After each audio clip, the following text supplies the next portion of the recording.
அனைவருக்கும் வணக்கம். நான் உங்கள் சாந்தி பேசுகிறேங்க. இன்றைய பதிவில் நம்ம என்ன பார்க்க போகிறோம் அப்படின்னு பார்த்தீங்கன்னா, நாளை அனுமன் ஜெயந்தி. சக்தி வாய்ந்த இந்த ஒரு மந்திரத்தை சொல்லுங்கள், நீங்கள் நினைத்த காரியம் நடக்கும்னு சொல்லியிருக்கேன் இல்லைங்களா?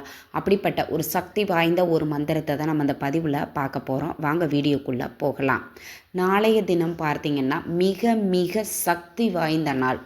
ஏன் அப்படி சொல்கிறேன்னா, நாளைய தினம் வெள்ளிக்கிழமை, அமாவாசை, அனுமன் ஜெயந்தி அப்படின்னு 3 விசேஷங்கள் ஒன்றாக வரக்கூடிய மிக மிக அரிதான சக்தி வாய்ந்த ஒரு நாள்.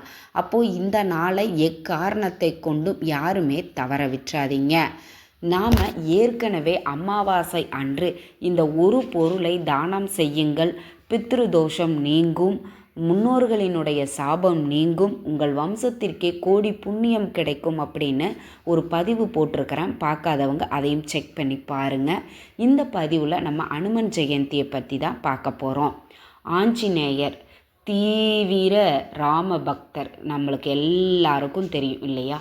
அவர் தன்னுடைய நெஞ்சை பிளந்து காட்டியவர். அங்கு கூட ராமபிரான் தான் இருக்கிறார் அப்படின்னு.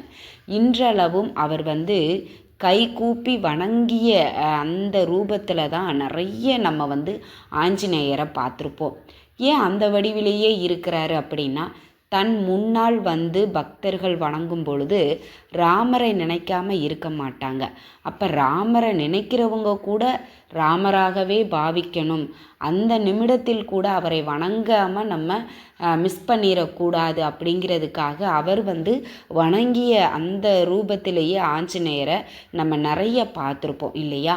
அப்போ அந்த அளவுக்கு மிக மிக ஒரு தீவிர ராம பக்தர் அப்படின்னு சொல்லலாம் ஆஞ்சநேயரை. பக்தர் அப்படின்னா இப்படித்தான் இருக்கணும் அப்படின்னு வாழ்ந்து காட்டியவர் ஆஞ்சநேயர். அப்போது இந்த ஆஞ்சநேயர் ஜெயந்தி அன்று நாம் உங்கள் வீட்டிற்கு அருகில் இருக்கக்கூடிய ஆஞ்சநேயர் ஆலயங்களுக்கு செல்லுங்க. ரொம்ப ரொம்ப பவர்ஃபுல்லானது. நம்ம வாழ்க்கையில் யம பயம் இருக்கும், அந்த யம பயத்தை நீக்கக்கூடியவர் ஆஞ்சநேயர். இன்னொன்று பார்த்திங்கன்னா, நவ கிரகங்களினால் நம்மளுக்கு ஏற்படக்கூடிய தொல்லைகள் பிரச்சனைகளிலிருந்து காப்பவரும் இந்த ஆஞ்சநேயர் தான். சிரஞ்சீவியாக வாழ்வாய் அப்படின்னு சீதை பிராட்டியிடம் வரவாங்கிய இந்த ஆஞ்சநேயரை நாம் இந்த அனுமன் ஜெயந்தி அன்று இந்த ஒரு மந்திரத்தை சொல்லி ஆஞ்சநேயரை வழிபட்டோம் அப்படின்னா நம்ம நினைத்த காரியங்கள் கண்டிப்பாக நடக்குங்க. அதே மாதிரி ஒவ்வொரு சனிக்கிழமையும் நம்ம ஆஞ்சநேயர் வழிபாடு செய்வோம். அப்படி செய்யாதவர்கள் கூட இந்த ஆஞ்சநேயர் ஜெயந்தி அன்று இந்த ஒரு சக்தி வாய்ந்த மந்திரத்தை சொல்லி ஆஞ்சநேயரை நீங்கள் வழிபட்டீங்க அப்படின்னா, நீங்கள் என்ன காரியம் நினைத்து இந்த மந்திரத்தை எழுதுறீங்க அல்லது சொல்கிறீங்களோ அது கண்டிப்பாக நடந்தே தீருங்க. ஏன் அப்படி சொல்கிறேன்னா, பலருக்கும் இது நடந்திருக்கும்.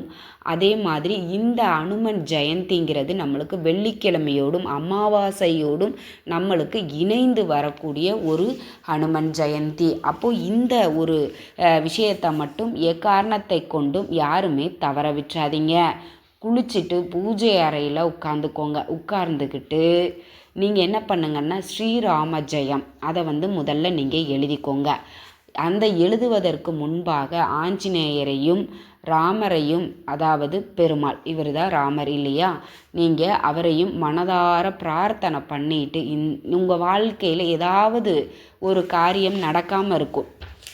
சிலருக்கு சொந்த வீடு வேணும், நல்ல வேலை வேணும், குழந்தை பேறு வேண்டும், திருமணம் நடக்கணும், கடன் பிரச்சனைகள் தீர வேண்டும், என் குழந்தைங்க நல்லா படிக்கணும் அப்படின்னு நிறைய நம்மளுக்கு ஆசைகள் விருப்பங்கள் இருக்கும். அதில் ஏதாவது ஒன்றை மட்டும் நினச்சிட்டு அது நடக்கணும் அப்படின்னு மனதார பிரார்த்தனை பண்ணிட்டு ஸ்ரீராம ஜெயம் 108 முறை அல்லது 1008 முறை எழுதுங்க அல்லது சொல்லுங்க. உங்கள் வீட்டிற்கு அருகில் இருக்கக்கூடிய ஆஞ்சநேயர் ஆலயங்களுக்கு சென்று 108 முறை ஸ்ரீராம ஜெயம் எழுதி அதை மாலையாக கட்டி நீங்கள் ஆஞ்சநேயருக்கு போடலாம். அது ரொம்ப ரொம்ப ரொம்ப சிறப்பு வாய்ந்தது. ஒரு சிலர் ஆஞ்சநேயர் ஆலயங்களில் உட்கார்ந்து கொண்டு ஆஞ்சநேயரை மனதார நினச்சிட்டு 1008 தடவை இந்த ஸ்ரீராம ஜெயம் சொல்லலாம், 108 முறை இந்த ஸ்ரீராம ஜெயம் சொல்லலாம். அது உங்களுடைய விருப்பம். அதை சொல்லி ஆஞ்சநேயரை மனதார பிரார்த்தனை பண்ணிட்டு வாங்க. நிச்சயம் உங்கள் வாழ்க்கையில் நீங்கள் நினைத்த காரியங்கள் நடக்கும். இந்த ஆஞ்சநேயர் பார்த்தீங்கன்னா ரொம்ப ரொம்ப பவர்ஃபுல்லானவருதுங்க. நம்ம குழந்தைகளுக்கு நிறைய சக்தி இல்லாமல் ரொம்ப சோம்பேறியாக இருக்கிறாங்க, அவங்களுக்கு உடல் நலம் நல்லா வலுவாக இருக்கணும், நல்ல கல்வியில் சிறந்து விளங்கணும் அப்படின்னு நினைக்கக்கூடியவங்களும் இந்த மந்திரத்தை சொல்லுங்கள். உங்கள் குழந்தைகளை ஸ்ரீராம ஜெயம் சொல்லுப்பா அப்படின்னு கொஞ்ச நேரம் உட்காந்து அவங்களையும் சொல்ல வைங்க. நீங்கள் வீட்டில் ஆஞ்சநேயர் படம் வச்சுருக்கிறீங்க, பெரும்பாலும் வச்சுருக்க மாட்டாங்க. இந்த பட்டாபிஷேகத்தோட ராமர் படம் வச்சுருந்தாங்கன்னா அங்கே ஆஞ்சநேயர் கண்டிப்பாக அவங்க இருப்பார். அந்த வாளுக்கு மட்டும் பொட்டு வச்சு அவங்களுக்கு ஒரு தீபங்கள் ஏற்றி வச்சு நெய்வேத்தியமாக ஏதாவது ஒரு இனிப்பு வகைகளை வச்சு இந்த ஸ்ரீராம ஜெயம் மந்திரத்தை சொல்லுங்க அல்லது எழுதுங்க. கண்டிப்பாக இந்த ஸ்ரீராம ஜெயம் அனுமன் ஜெயந்தி அன்று யார் ஒருவர் எழுதுகிறார்களோ சொல்கிறார்களோ அவர்கள் என்ன நினைத்தாலும் நினைத்த நிமிடத்தில் அவங்க வேண்டியதை கொடுத்து விடுவார் ஆஞ்சநேயர். அதனால் இந்த அனுமன் ஜெயந்தி அன்று எக்காரணத்தை கொண்டும் யாருமே தவற விடாதீங்க. நீங்கள் இதில் வெற்றிலை மாலை வாங்கி நீங்கள் உங்கள் கையால் வெற்றிலை வாங்கி கட்டி கூட நீங்கள் ஆஞ்சநேயருக்கு சாற்றி வழிபாடு செய்யலாம். ஆஞ்சநேயருக்கு உகந்த மாலை அப்படின்னா இந்த வெற்றிலை மாலை. இன்னொன்று பார்த்திங்கன்னா வடமாலை சாத்துவாங்க. இப்போ நாமக்கல்லில் இருக்கக்கூடிய ஆஞ்சநேயர் ஆலயங்களில் பார்த்திங்கன்னா வடமாலை சாத்தி ஆஞ்சநேயரை வழிபாடு செய்வாங்க. ஆஞ்சநேயர் யார்? ராமரையும் சீதா பிராட்டியையும் சேர்த்து வைக்க அவர் பெரிய உதவி பண்ணினார் இல்லையா?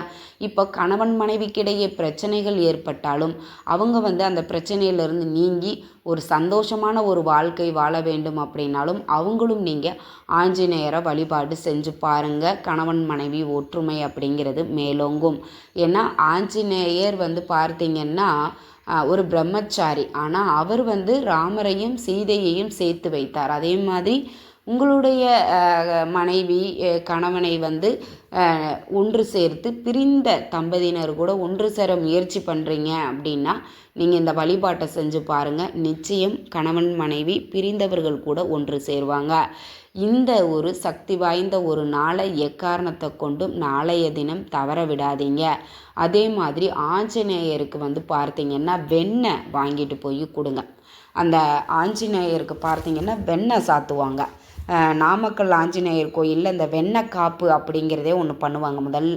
முதல்ல வெண்ணெய்க்காப்பு சாத்திட்டு தான் அடுத்தது பார்த்திங்கன்னா வடமாலையெல்லாம் சாத்தி அவருக்கு அன்னைக்கு நாளைக்கு தினம் பார்த்திங்கன்னா 1008 வடமாலையை சாத்தி அவரை ரொம்ப பிரம்மாண்டமாக சிறப்பாக வழிபாடெல்லாம் செய்வாங்க. வாய்ப்பு இருக்குது அப்படின்னா நீங்கள் ரொம்ப எளிமையாக ஒற்றைப்படையில் எண்ணிக்கையில் வரக்கூடிய வடை செஞ்சு நீங்கள் சாத்தி வழிபாடுகள் செய்யலாம். வெற்றிலை மாலை சாற்றி வழிபாடு செய்யலாம். வெண்ணெய் சாற்றி வழிபாடு செய்யலாம். உங்களால் என்ன முடியுமோ அதை செய்து வழிபாடு செஞ்சு பாருங்கள். நிச்சயம் நீங்கள் நினைத்த காரியம் கண்டிப்பாக நடக்கும். இந்த தகவல் உங்களுக்கு ரொம்பவுமே பயனுள்ளதாக இருந்திருக்கும்னு நினைக்கிறேன். வீடியோ பிடிச்சிருந்தால் லைக் பண்ணுங்கள், ஷேர் பண்ணுங்கள், கமெண்ட் பண்ணுங்கள். இந்த பதிவை உங்களுடைய உற்றார் உறவினர்கள் நண்பர்களுக்கும் ஷேர் பண்ணுங்கள். அவங்களும் பார்த்து பயன்பெறட்டும். நன்றி, வணக்கம்.